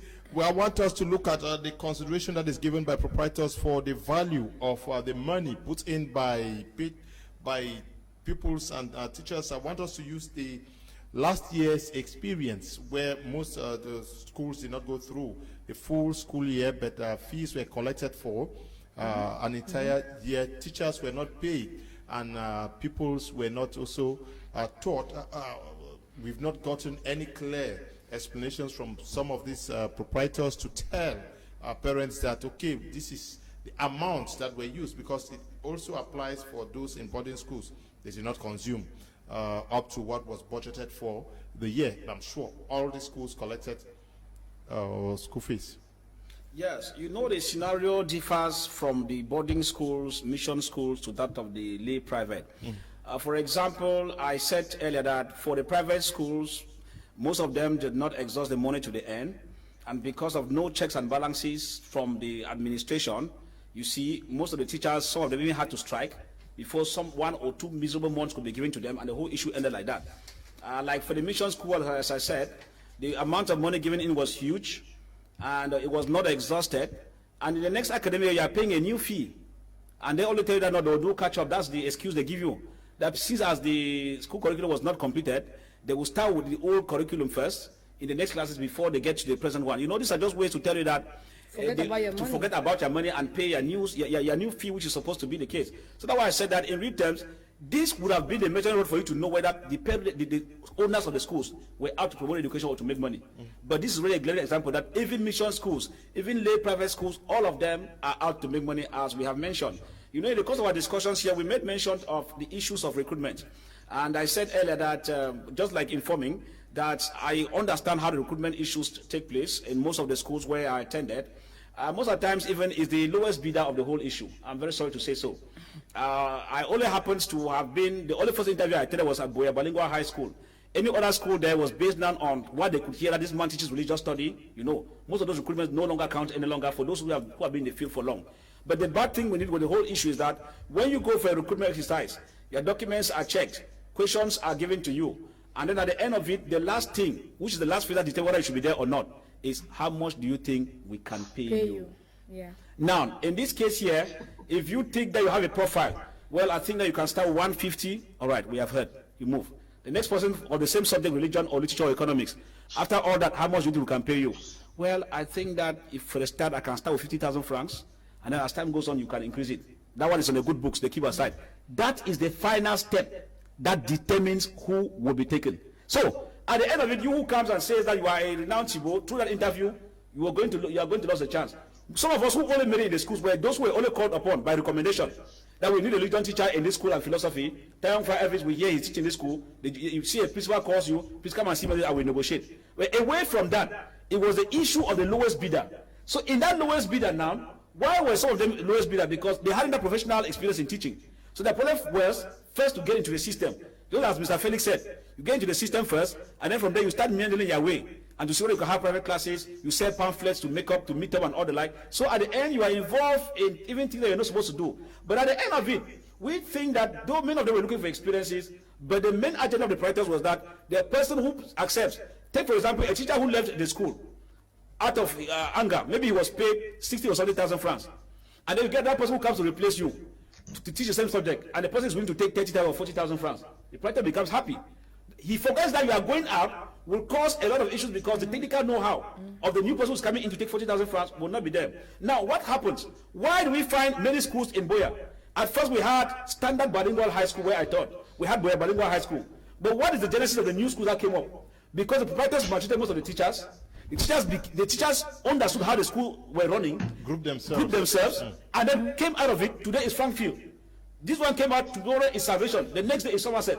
That is how that's the history of those schools. So at the long run, that is a benefit to all the teachers who now opened their own schools and became co-proprietors, started seeing real money, and they knew that they would have died in poverty if they were supporting another man's school. So that's the whole system. Why you explain why you find schools coming up. But Mr. Leo, just to line up, the disturbing aspect of it is the whole issue that the standard for opening of schools is clear, but it's never respected. You can imagine the kangaroo system. To open a school, you must have space, you must have playing ground, and all those things. You must have good toilet system and everything supervised and examined before you operate. You must have tenancy agreement to show that whether you are renting or you are on the land. But now, as I said earlier, if you come even to Boya, YTQ say you come to Douala, you have schools that are choked up, they don't even have where to stand and carry out morning devotion. So at the end of it, sometimes the principal or headmasters have to go by class to give an announcement. You can imagine how tedious it is. You have to go class by class to give an announcement that you have given if you had a good space or a good field. Imagine that you have schools in Boya. To carry on sponsored activities, they have to cross the road and move to another local community fee. Just imagine within crossing the road and moving there and bringing the children back. A vehicle can knock one of the child or something could happen. So these are the issues that the government does not care. So long as you give your money and you say, no, I don't have a space for this, but anyway, just take this, Mr. Delegate. It keeps them very okay. It's a sad situation. Good evening, Mr. Leo. I'm enjoying your program. It's a zombie feed writing from Muyuka. Good evening to you, Faith. And this one says, hi, sir. Good evening. I really love your program. It's really educates Cameroonians. My message is with regards to the question, what to sell. Okay, please just call me after this. You're writing from Bomenda. Hi, sir. Good evening. I really love your program. Okay, just call me after the program, please. Hello, Mr. Leo. Good evening to all in the studio. I love your program. Kudos, Prof. Ndumbe, writing from Boya. This one says, you people talk of less qualified teachers. Why is it that the trained teachers who flop public schools, the results there is always poor, and children who come from the public schools are poorly in performance? Okay. That is also a debate for another day.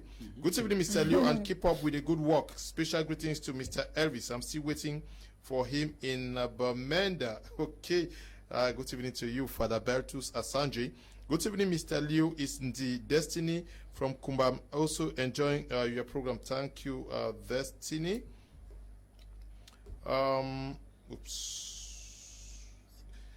Echo Car writing from Kumba also. Good evening, Mr. Leo. Stop calling. When you call, it makes it difficult for me to read. Good evening, Mr. Leo and crew. The private school situation in Cameroon is a total fiasco, and unless the government steps in with stringent measures, including unexpected inspection, visits, the situation can never be better off.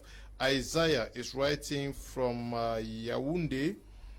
I want to take this one. Ngong Ivo, who is a colleague writing from Tico, says, good evening, sirs. What a topic. It's a shame that in public primary schools there is no fees. That is free education. But most public schools are a burden to parents as huge sums of money is demanded. There is a case now in Tico where a parent went for admission of his child at GTHS Tico, but was told to complete last school year fees. GTHS Tico, I'm sure I'm going to visit that school. Good evening, Mr. Liu. God bless you. I miss education in Bamenda. None other can be like Bamenda. Yaoundé and Douala exaggerates as far as school fees is concerned. No security. I salute Mr. Elvis B. Rita, writing from Mile 6, Mancon, Bamenda. Okay, good evening, B. Mr. Liu, a primary school teacher in Gabon, have a salary of over 400,000 francs. Teachers are slaves in my country, Cameroon. Sorry to say so. Okay, you're writing from Libreville in Gabon. Good evening to you. Now, how do we get better quality teachers in most of our schools? Like I said, selection exercises. You know, you need to get experts who will take care of these selection exercises. I remember there are some people who even go and get some pedagogue, pay them for the week of recruitment, and then during that week they will do they will test these teachers on the work that they're going to be doing for the next for the academic year, and the best ones are selected, and then some 5 are put on hold because you don't know who would, because during the selection exercise teachers don't normally know how much they'll be paid by the end of the month, so you just put some 5 on hold. When the others are not okay with the salary, you call those 5 that you put on hold. It's always good to select for this teachers to go through extra. Don't consider relationship. Don't consider those things. You need to, even your sisters or your brothers that you're bringing into your school, all of them need to sit through an exam, and then the person who succeeds or gets the best mark is the person that will be taken into the school. Okay, Tiku Felix, what has to be looked into to get our schools affordable to the majority of Cameroonians? Yeah, Mr. Leo, the question is very simple. Let the government wake up and take their responsibility in putting checks and a medium conducive for all teachers. There should be an inspection team that goes about. Besides, we know that the most quality teachers, when it comes to training, are in the government school, because when you look at the quality of teachers that the government schools have, they are all up to standard. Mr. Liu, I think that same criteria should be used, and then a mechanism put in place to check what is being given by these teachers to the students. I think it's going to actually raise up our standards. It's going to raise our standards, but we equally need to get the salary situation of some of these teachers fixed. How do we get that? Do you think, like others, that the government should look into that? Now, like Mr. Fcfa said, before you become a proprietor of a school, there are certain criteria that you must meet. And one of them is what you have as your budget to run a school. Now, if the government put in place the mechanism, like we said, salaries inclusive, if you can't meet with this criteria, then you can't have a school.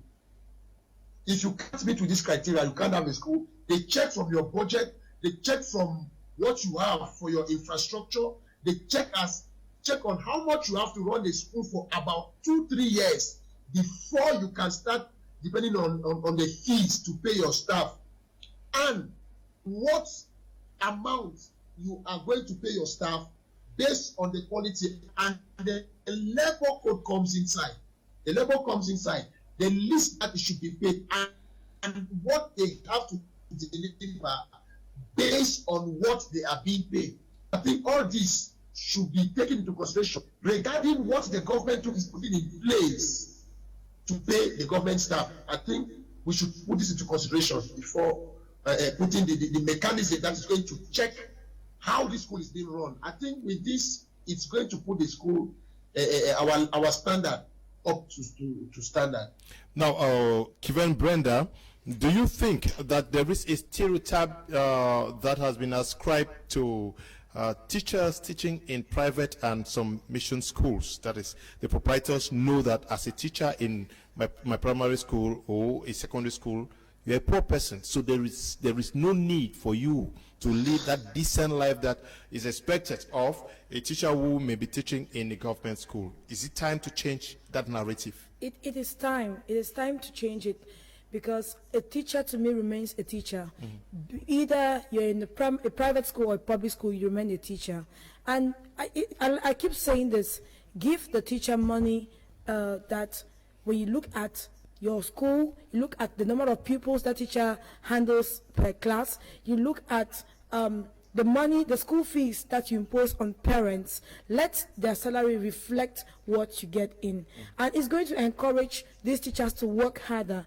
They will not even need, parents might not even need to get teachers for support classes by the end of the day if these teachers are comfortable. The problem is that we are so greedy, and since everything is all about business, and meanwhile you went in, you told the government, I want to support you to help educate these kids, and now it's all business oriented. There was somebody who said here during the comment section that he doesn't care if his problem is that this thing is a business thing. And like I said earlier, that's how most proprietors look at it. But proprietors should start looking at the goal. It is to assist government in training these kids. And by doing that, your teachers need to be in good condition, under good conditions, having decent work, so that tomorrow we can say we have a better educational system in Cameroon. Emanuela, writing from Bamenda, says, good evening to you guys. I want to thank the auntie who brought up the issue of teachers forcing students to buy their textbooks. I was not a good student in chemistry, but my teacher got me well beaten for not buying his workbook, and this went on for 3 years. I got to Form 4 with the hatred for the subject. I dropped my passion for the subject and did art, which was not my dream. Emanuela, good evening to you. Good evening, all. I really love the program. This is Romeo from Bamenda. I would go straight. Parents should check their children's book, follow the example of the teachers before teaching his or her child, so as not to confuse the child. Okay. Good evening, Mr. Liu. I like your program. It's Chanceline writing from Pendamboko. Good evening to you. Good evening, Mr. Liu. I love your program. It's Precious writing from Limbe. Good evening to you all in the studio. I just want to say I'm enjoying the program. It's very interesting. It's Cedric writing from Dop in Bamunka. Hi, good evening. It's Ryan Abdullahi from Kamer. I enjoy your program. Many things have to be done to redress this situation. The government should wake up. Okay. Good evening, Mr. Liu. I like your program. It's Prosper writing from Yaoundé. This one says, good evening, Mr. Liu. I'm enjoying your program. It's Tiara writing from Fumbot. Definitely, they are watching from all ends. Good evening, Mr. Liu. I'm really enjoying your program today. I may say you are really educating the teachers and students, and may God bless you all. Eta Mevin Ebot writing from Boya in Moliko. Good evening, sir. I love the program. Bamenda, the best is the best when it comes to schooling. Priscilla, writing from Akum in Bamenda, small London. Okay, good evening, Mr. Liu. Spira, writing from Bangem. The school nature is really trending and needs to be amended. Okay. Good evening, Mr. Liu. It's Ernestine from Limbe, enjoying the program. Keep it up. Thank you very much. Good evening, Mr. Liu. I'm enjoying the program. It's Elvis writing from Kumbu. Okay, good evening, Mr. Liu. I love your program. It's really educative. Keep it up. Writing from Kumba. Sandra writing. Good evening, Mr. Leo, government is changing textbooks which some parents cannot pay a school fee for class 3 person. It is Akko, writing from Boya. Good evening to you. My last question to you. What do you make of the contribution of PTA fees paid both at the government level and the private schools? Are they in any way shaping the quality of education provided to our pupils and students? Mr. Leo, this aspect of PTA, I think Mr. Fai Elvis has said it all. It's also a mafia when it comes with regards to the private schools.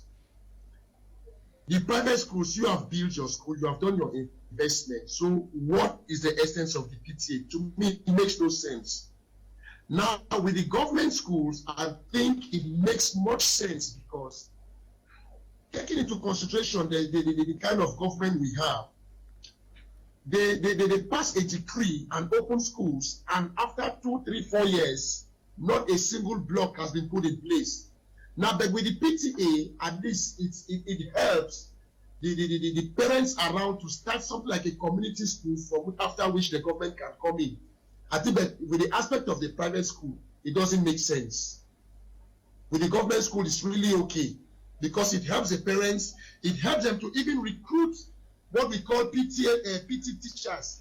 Yeah, but my question is, when you look at the amounts that are being paid and what is paid to teachers, are you comfortable? Now, Mr. Elio, it's like I said, with the private school, that it's uncalled for. It's uncalled for. But with the government school, it's okay. Okay. Because with the government, with the private schools, no matter what, we have said it time and again, that it's pure business. They are for business. And no matter what amount they collect for PTA, it has no effect to increasing the teacher's salary. It has no effect. But with the government school, it's okay. Okay, I think that's my take. Okay, that's your take. What do you make of the PTA levies that are paid at the level of most secondary schools, public and private? Kevin Brenda. The levies in public and private schools, PTA, the PTA levies. Yes, in private schools, like I said earlier, it's our advice proprietors or proprietaresses not to involve themselves into this, not to take them, because they are asking the school fees that parents actually pay is already enough, unless they want this school to be known as our school. Community schools. It's a community school. If it's a community school, then we'll pay this, and then we'll decide how much we will be paying as school fees. That teachers. Is how, and how much should a teacher collect. Let's not contribute PTA and give to you. At the end of the day, you give a meager amount to teachers. You pay teachers as security guards. Even security guards are supposed to be being treated well, because you can let thieves get into your campus and then steal all the things that you have on your campus. In public schools now, the school fees is actually reduced in public schools, and it's okay to collect PTA levies in public schools. My problem with public schools, the management of PTA funds, is that parents don't show concern. So the way those funds are being managed, by the end of the day, they go about crime, corruption, foul play, but they don't attend these PTA meetings. They don't see, they don't ask, there's no way, they don't ask those people, hold those people to account how this money is being used. So that is the problem, because they pay that money, but they don't check how the money is being used. And that is what I have, the problem that I have with PTAs at government schools. And then another thing is that some PTAs at government schools is too high. It's too high. This year you're paying 42,000. Next year you're already an old student and you're still paying the 42,000. I think students who are coming in for the second time, all students, they should be reconsidered. They should bring down that amount, slash it even by 2 or 3, because those are also who already started paying the PTA. And I want to encourage parents, when you give money, follow up and know how that money is being used. Don't just pay because you want to pay. Tomorrow, you don't see any development on campus, you go and start crying from one radio station or the other, talking how the principal has chopped your money here and there. You were supposed to be at the PTA meeting and ask how much they bought a cup for the school, how much a bucket cost, how many buckets were bought on campus, and which classes. You know, they should always have an account of any dime spent. Let me take some messages and then. Good evening, sir. I love this program, but the GC is not yet out, so we are not ready for school. Okay. Good evening. It's Gaetano from Fumbot. I like your lesson. Thank you very much. Okay. Good evening once again. My daughter in JHS Boya was beaten and sent out with a wounded finger for not having a textbook. Meanwhile, she paid all her school fees. Is this right? Teachers to beat a child for failure of the parents, especially in the midst of crisis like what we are facing now. Okay. Linda there in Boya, we share in your pain. Linda, good evening. Mr. Liu, I'm a victim of maltreatment from my proprietor as far as salaries during this COVID outbreak is concerned. Help us. I'm Mr. Eric, writing from Yaoundé. This one says, no, the message is too long. I can't read it. Good evening, Mr. Liu. I love your program. It's Fabrice Wanki, writing from Edinao. Good evening, Mr. Liu. It's Remy Emile, watching from Boya in Boya town. Good evening to you, Remy. Good evening, Mr. Liu. It's very true that private schools do recruit untrained teachers, but let me tell you, they are doing that because first, they can't pay the trained teachers, and they are untrained teachers who were born as teachers but didn't have the opportunity to go for training. Success Siri is writing from Kribi. It's Esther from Kumba. Good evening, Mr. Liu. I really love your program. It's very educative. Thank you. Good evening, Mr. Liu. Thank you very much for such a program. In a time like this, let school proprietors listen and make a change. Ngwa Richard is writing from Kumba. Good evening, Mr. Liu. I'm enjoying your program. Hope the proprietors are watching. Mary is also writing from Kumba. Good evening, Mr. Liu. I'm really enjoying your program. It's Joel from Bamenda. Please, that issue of space is really a problem for private schools because many of such schools are in Bamenda. Okay, we are going to be doing field visits to actually have pictures and videos of how some of these schools look like. Good evening, Mr. Leo. Is Wigan, writing from Okomanjang in Menchum Valley subdivision. I like your program. I'm watching from Menchum division, precisely Okomanjang. Okay, Okoro should be towards Benakuma. Yes, that is where Okoro is found. I'm sure even after Benakuma. And I'm glad to read from that part. Good evening, Mr. Liu. The program is really interesting. Please let us listen and learn more. God bless you. Quadrin is from Achama, writing in Menka. Wow. Good evening, Mr. Liu. Your program educates me a lot. I love it. It's Joseph, writing from Pindamboko. Joseph, good evening to you. Good evening, Mr. Liu. I'm following all your programs. Special greetings to my man, Fa. I'm Edwin, writing from Yoke in Muyuka. We have to end here, unfortunately. Tiku Felix, we are very, very glad that you were part of this show. Thank you for being part of the program. Thank you for having me, Mr. Leo. And also to you, Kevin Brenda, the Guardian Post Littoral Bureau Chief. Thank you for coming. Thank you very much, Leonard. I really had a great time here, and thanks to all those who send out their greetings. I am very happy that you were there for this edition. We equally want to say thank you to you, Far Elvis Tayon, who left already since he has to be in Boya this night. We equally want to thank the production team and to all of you who wrote the messages from across the world. Stay blessed. Bye-bye.